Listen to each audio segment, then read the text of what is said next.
বানিয়াচং থানার ভিতরে সবচেয়ে লম্বা একটা ব্রিজ। আজকে আমরা চলে আসলাম আমাদের গ্রামের পাশেই বনগ্রামের অবস্থিত বড়খাল ব্রিজ নামে পরিচিত। তো এই ব্রিজটা বড়খাল বললেও আপনি নদী ছিল, নদীর উপরে ব্রিজ নির্মাণ করা হয়েছে। এটা আমাদের হবিগঞ্জ বানিয়াচং থানার ভিতরে সবচেয়ে লম্বা একটা ব্রিজ। ফুল ভিডিওতে আপনারা দেখতে পাবেন ব্রিজটা কেমন আছে, কেমন অবস্থা আছে এবং খাল বিলের পানির অবস্থা সবকিছু এই ভিডিওর মধ্যে তুলে ধরা হবে। এখন আমরা ব্রিজের নিচে চলে আসলাম। আমরা আজকে ব্রিজের নিচটা দেখবো এবং যে বড় খাল নামে পরিচিত খালটাও দেখবো আমরা আজকে।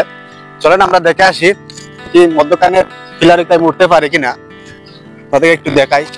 এরকম মূলত কয়েক বছরের ভিতরে কিন্তু এরকম শুকায় নাই, দেখেন এটা বোঝা যায় না। এই প্রথম আমি এই ব্রিজের নিচে চলে আসলাম। কতদিন আমি উপর দিয়ে চলাচল করতাম। বড়খালের ব্রিজটা এখন পানি শুকিয়ে গেছে। এবছর আপনারা জানেন অনেকেই যে এই বছর বৃষ্টি হয় না। বৃষ্টিটা এখন যে একটা ব্রিজ যে প্রয়োজন আছে, এখন বোঝা যায় এই ব্রিজটার কোনো প্রয়োজন নেই।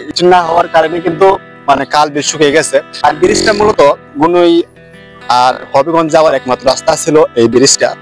আর এই ব্রিজটা হওয়ার পরে কিন্তু মানুষ হবিগঞ্জ চলাচল করা যায়। আর আগে এখানে গুদারা ছিল, গুদারা হয়তো অনেকে চেনেন না। যারা চিনেন, যারা গ্রামে আছেন তারা হয়তো চিনেন। আর গুদারা সবাই তো চিনেন না, কারণ গুদারা হলো একটা নৌকা, নৌকা দিয়ে মানুষ পারাপার করা হতো। আগে টাকা দেওয়া লাগতো জনপ্রতি 5 টাকা। আমার কাছে অনেক সুন্দর লাগতেছে। আপনাদের কাছে কেমন লাগছে অবশ্যই আপনার কমেন্টে জানাবেন। এদিকে আছে ডর বলা হয়, এটা কোনো সময় শুকায় না, কোনো সময় শুকায় না এই ডরটা। আর ব্রিজের এই সাইডে আবার আছে, এই সাইডে ডর মানে ডর মানে এটা শুকায় না কোনো সময়ও। আর এদিকে খাল শুকাই গেছে সম্পূর্ণ। এই সম্পূর্ণটা ইনশাল্লাহ অন্য কোনো একদিন দেখাবো।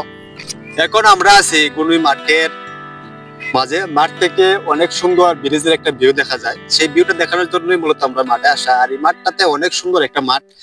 এই মাঠটাতে এখন ছোট ছোট বাইরে খেলতেছে। এই মাঠটায় যখন বড় খেলাও হয়, এখন বড় খেলাও হয়, সামনে অবশ্যই হতে পারে খেলা। অনেক সুন্দর একটা মাঠ। আর এদিকে দেখো, এদিকে বসার জন্য অনেক সুন্দর জায়গা করে দেওয়া হয়েছে। দর্শকরা যাতে উপভোগ করতে পারে সুন্দর মতো খেলাটা। এটা হলো মাঠ, অনেক সুন্দর একটা মাঠ, সমতল ভূমির মতন।